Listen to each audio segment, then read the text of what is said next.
Hola, estoy con muchísimo gusto, por ahí atrás anda mi nieta pasando, a dos especialistas en los temas que hoy nos están convocando, que tienen que ver con los niños precisamente, la niñez y la adolescencia en tiempos de pandemia. Así que estoy recibiendo con muchísimo gusto al doctor Fabricio Choca. Él es psiquiatra de niños y adolescentes. Hola, Fabricio. Hola, buenas tardes. ¿Cómo estás? Muy bien. Me alegro mucho. Gracias por la invitación. Sí, es para esclarecer un poco a los adultos, a los padres, a los abuelos, en fin, del mundo infantil y de los adolescentes que poco nos ocupamos.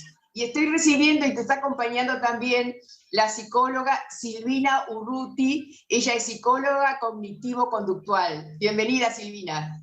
Buenas tardes, ¿cómo estás, Raquel? Muy bien, gracias por estar ahí. Muchas gracias por invitarme. Por favor.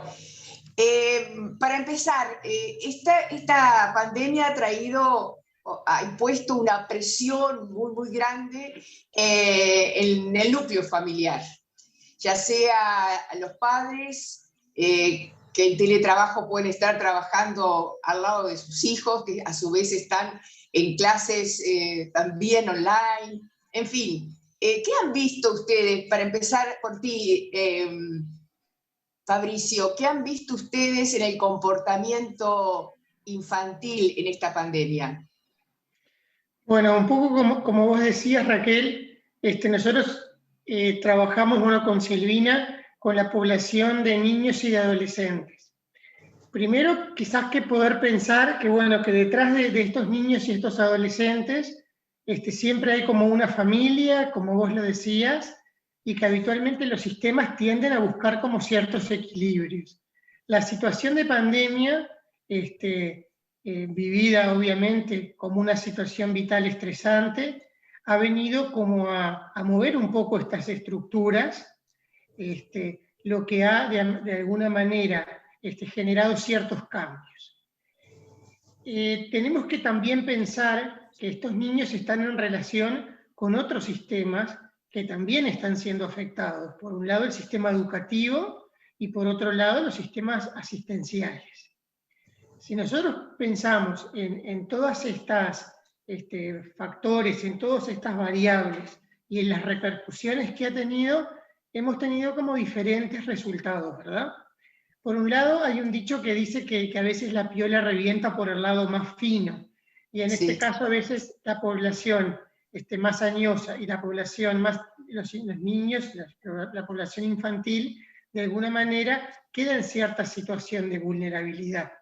Primero, en el caso de los niños, porque muchas veces al estar en crecimiento y en desarrollo, están desarrollando, están de alguna manera implementando, buscando ciertas herramientas que a veces los adultos sí vamos como en el proceso de ir creciendo, incorporando a nuestro accionar.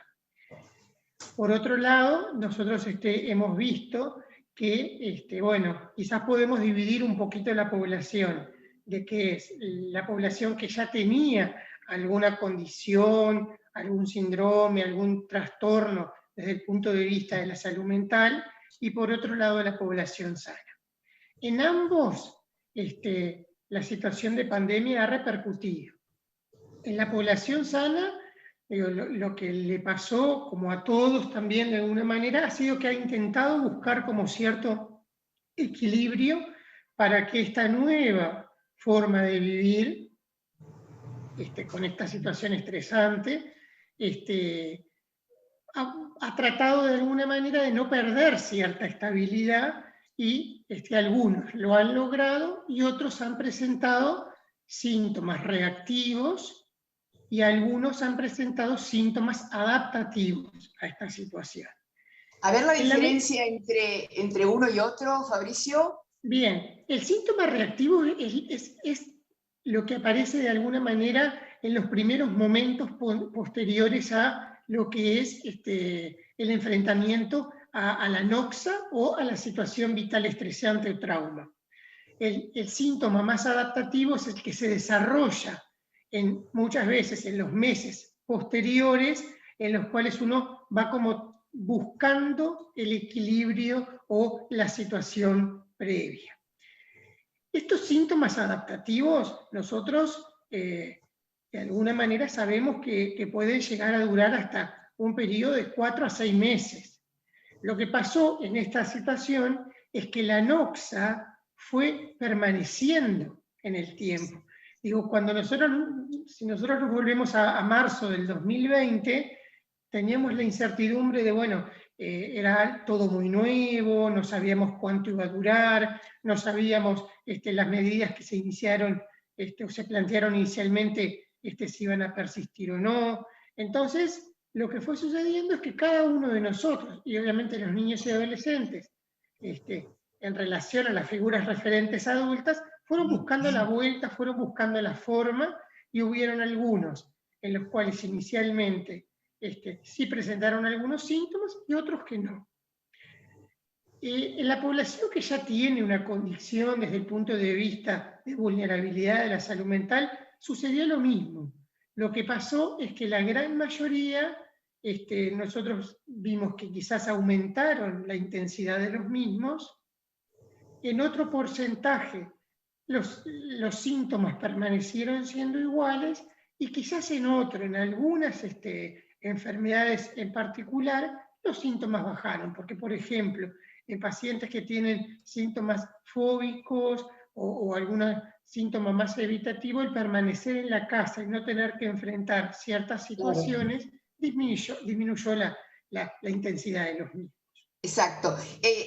Lo que uno se pregunta, Fabricio y Silvina, es si esta pandemia y los procesos adaptativos y los procesos de resiliencia, podríamos decir así, se han activado o, por el contrario, han aumentado la depresión, la angustia y síntomas que pueden ir apareciendo. Y bueno, no sé si algunos de esos pueden de alguna manera modificar la dinámica interna, porque por un lado tenemos los padres que están en una tensión permanente, que están preocupados por el sustento, están preocupados por mantener el trabajo, están preocupados por la enfermedad, para evitarla, y por todo lo que significa la convivencia. Y esto tensa las relaciones adultas,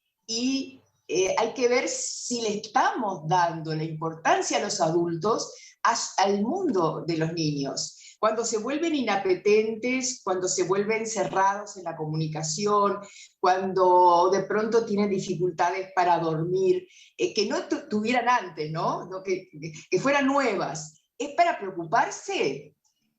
Claro, es importante esto que decís, ¿no? Que estás planteando, y enganchado un poco a lo que estaba diciendo Fabricio, ¿no? Que en un primer momento todos estos síntomas que vos nombrás surgen en muchos niños, en muchos adolescentes, como respuesta a esta situación cambiante, ¿no? Las personas en general, y mucho más los niños y adolescentes, necesitamos de un contexto conocido para vivir y para desarrollarnos de forma adecuada.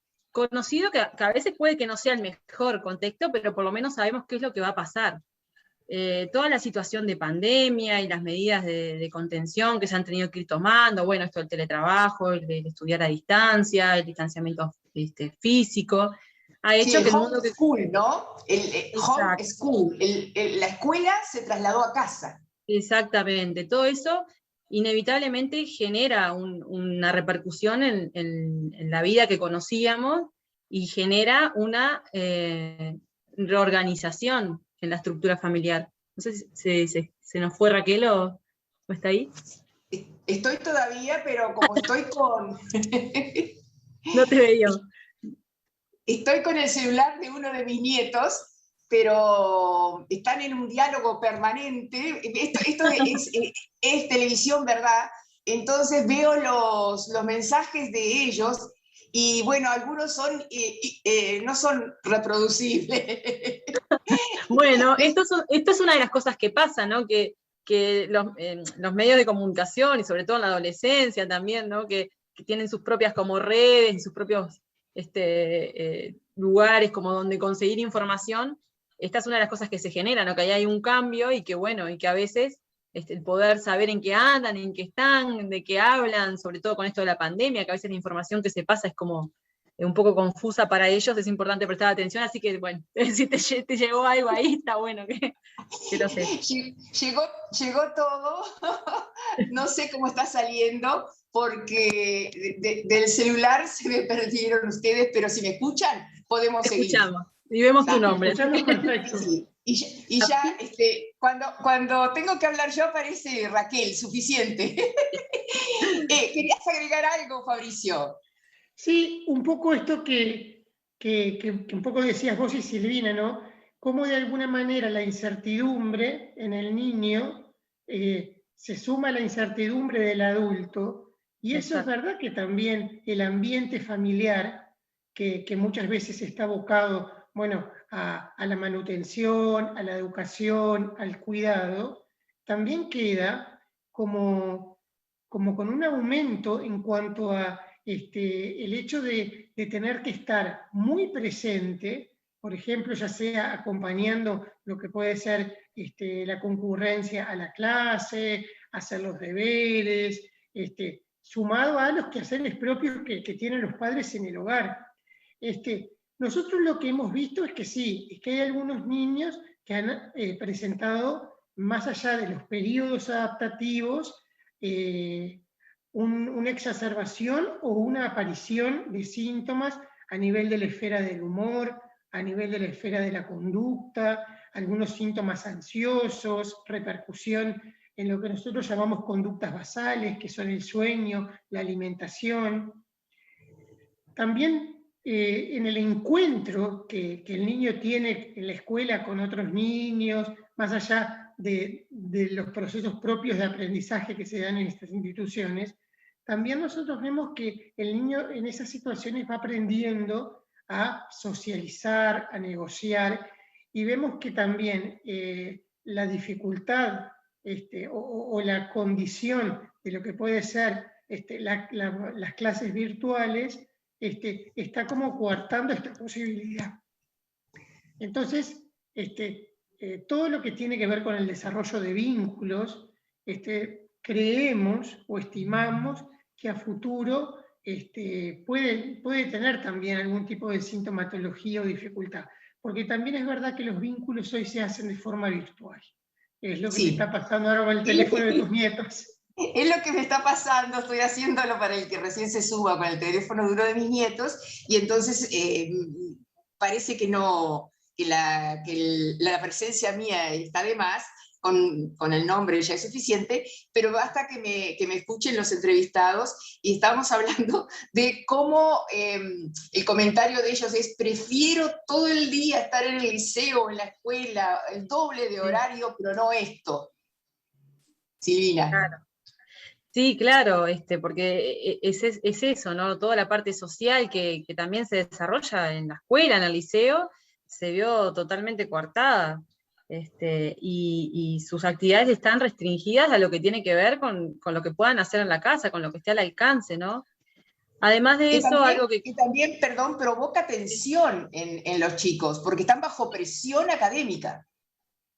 Sí, y algo que es importante también a destacar de esto que vos estabas hablando, planteando recién, es que, por ejemplo, se hizo un estudio, ¿no? en Europa, ¿no? Que involucró a niños y adolescentes españoles, italianos y portugueses, y una de las cosas que se halló, además de que, bueno, que los síntomas de ansiedad y los síntomas del humor vieron que habían aumentado incluso al doble o más en algunos casos, que en comparación con prevalencias de investigaciones anteriores, lo que se encontró es que lo que correlacionaba era que cuanto mayor estrés reportaban los padres, mayores eran los síntomas que también presentaban los niños y los adolescentes.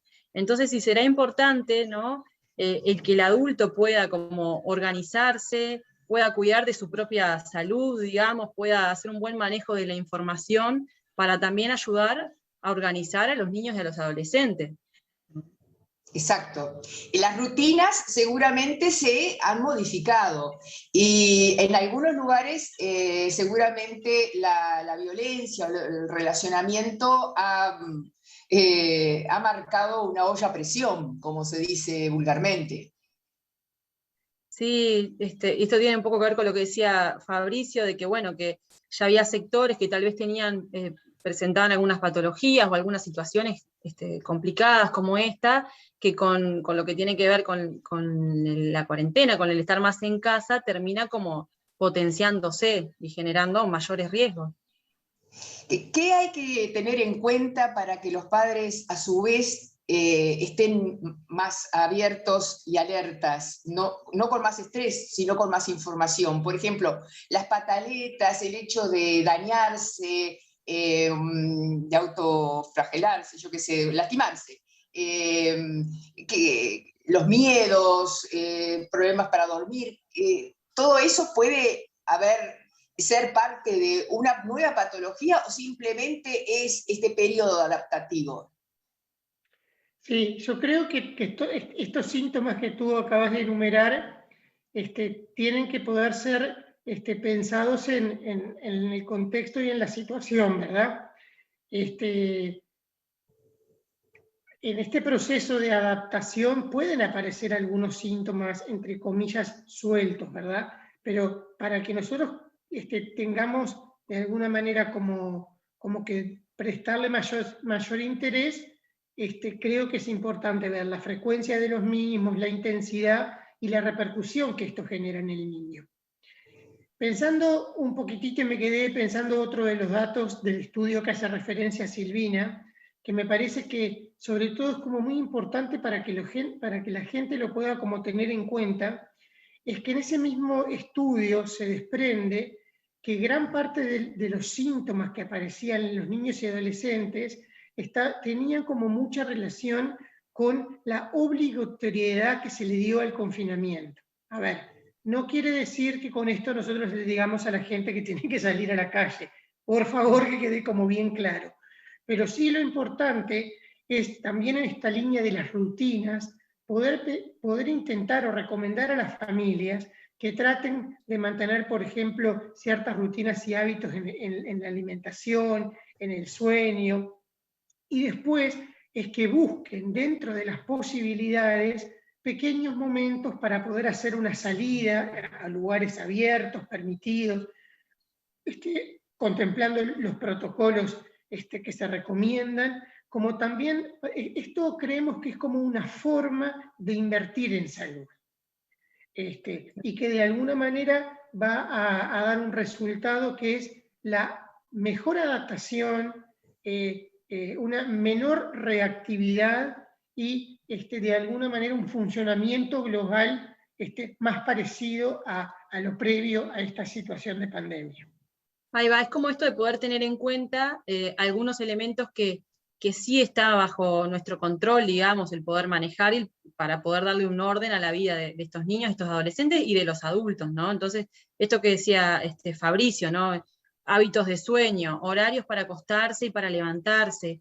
Lo que se ha visto que en esto de que no tienen que levantarse para ir al liceo, los adolescentes muchas veces pasan hasta la madrugada despiertos, ¿no?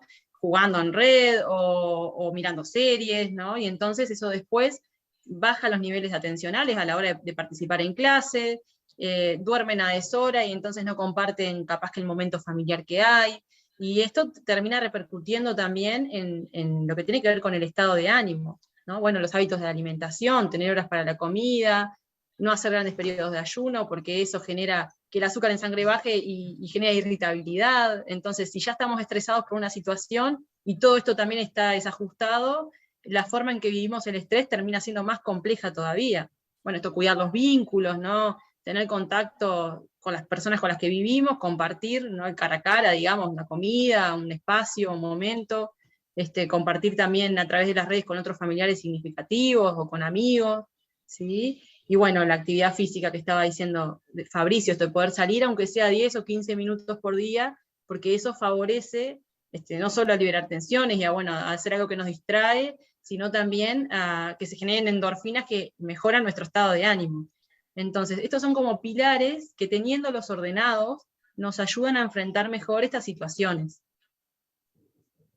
¿Y qué hacer para prevenir los riesgos? Además de tener rutinas, espacios al aire libre, compartir los espacios familiares, ¿podemos tener una visión de riesgo hacia adelante o de esperanza? Porque esto es impredecible, ¿verdad? Ha sido impredecible hasta el momento. Siempre hay un elemento nuevo en el horizonte. Sí, yo creo que la incertidumbre es un factor que no nos permite de alguna manera poder establecer ciertas certezas en cuanto a lo que va a pasar. Me parece que, bueno, que sí poder considerar que en la medida en que se pueda seguir avanzando en cierta inmunidad de rebaño y demás, uno espera que se pueda volver a la vieja normalidad. Y bueno, y también desde lo que es la salud mental y pensando como en prevención y eso, a veces también nos interesa poder aprender de esta nueva situación de vida, ¿no? Donde también se van mostrando las características de la gente, y bueno, y que también esto es una instancia para que desde el lugar de los referentes poder enseñar elementos o cosas que tengan que ver con la empatía, con ponerse en el lugar de los demás, con la responsabilidad colectiva, con la conciencia social, que quizás desde el lugar de la salud mental y quizás desde lo educativo también, hemos visto que ha habido como cierta flaqueza en los últimos tiempos en lo que puede llegar a ser estimular y trabajar en esas fortalezas que tienen que tener los niños. Sí, siento, como tú decís, que el mundo adulto no ha tenido un protagonismo desde central, desde lo político, lo social, lo parental y lo educativo. No sé si pensás eso, Silvina. Sí, creo que también, que al igual que capaz que los niños y los adolescentes, los adultos también están como en esta situación de tener que reorganizarse. Lo que pasa que, claro, como ellos dependen un poco de nosotros, ahí tal vez está lo complejo, ¿no? Esto que a vos como que te preocupa, ¿no? Capaz que no terminamos de acomodarnos nosotros y tampoco podemos terminar de acomodar el mundo de ellos, ¿no? Que son vulnerables también. Se recomienda, por ejemplo, a un adolescente, a un niño, las preguntas abiertas, es decir, sobre la pandemia, sobre cómo se siente, ¿qué se puede aconsejar? Sí, lo importante es como dar el espacio para que ellos puedan hablar de lo que les preocupa, ¿no? Poder como tener instancias de conversación, que ellos puedan como manifestar sus emociones.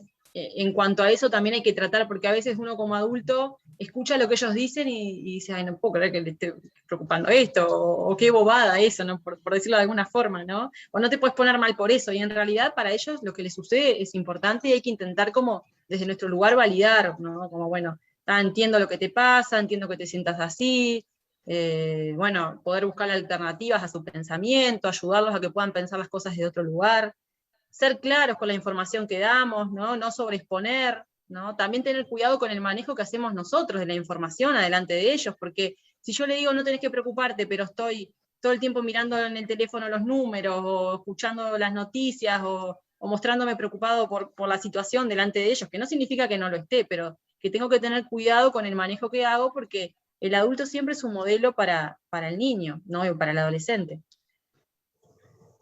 Sí, y el adulto lo que muchas veces hace es como traducir al niño a aspectos de la realidad, que a veces por una cuestión de edad o de otras experiencias vividas, muchas veces el niño o minimiza o magnifica. Sí, totalmente de acuerdo con lo que decía Silvina. Nosotros tenemos que poder transmitirle en un lenguaje acorde a la edad del niño y a las capacidades, la situación de realidad, sin caer en el extremo y sin minimizar tampoco. Y tenemos que poder comprender que quizás que hay muchos niños que lo que ha pasado es que su máxima preocupación ha sido quizás no poder festejar el cumpleaños. Sí. Que eso en la consulta lo hemos escuchado varias veces, que están tristes porque no pudieran festejar su cumpleaños. Sí. Que van por el segundo año, tal vez, sí. repitiendo el no festejo. Tenían la esperanza de festejar los 16 o de festejarlo más adelante, y también se vio como cortada esa posibilidad, y ellas lo viven como un duelo realmente, ¿no? Y sí, les ha costado eso también, es verdad. ¿Puede pensarse en un aumento de los embarazos adolescentes al final de la pandemia?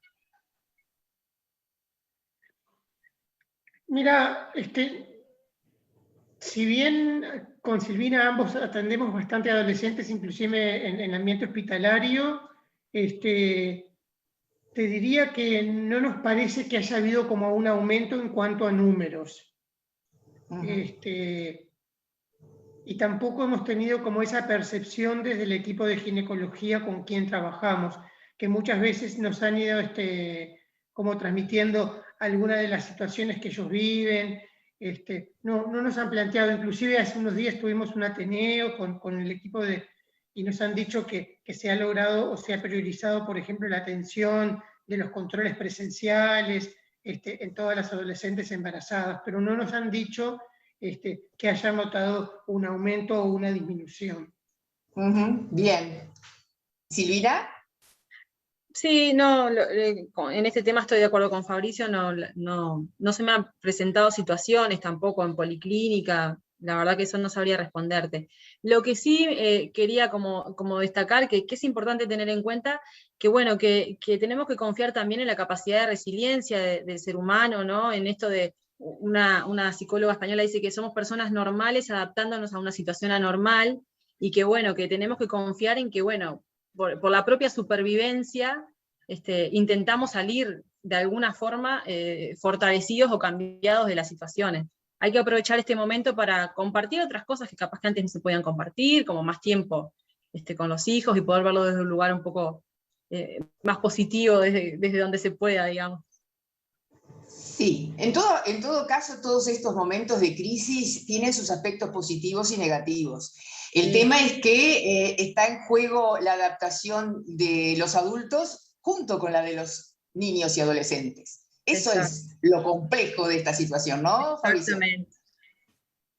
Sí, y creo que también ahí le sumamos el factor incertidumbre de que no sabemos cuándo va a terminar. Sí, ese es un tema. Y podríamos también empezar a mirar que la salud mental de algunos padres, de algunos adultos, tal vez empiece a estar en riesgo, ¿no? Sí, y por ende repercutir en el resto del sistema familiar, ya sea en una jerarquía de pareja o en una jerarquía de padres-hijos. Aumentando la violencia, ya sea física o psicológica.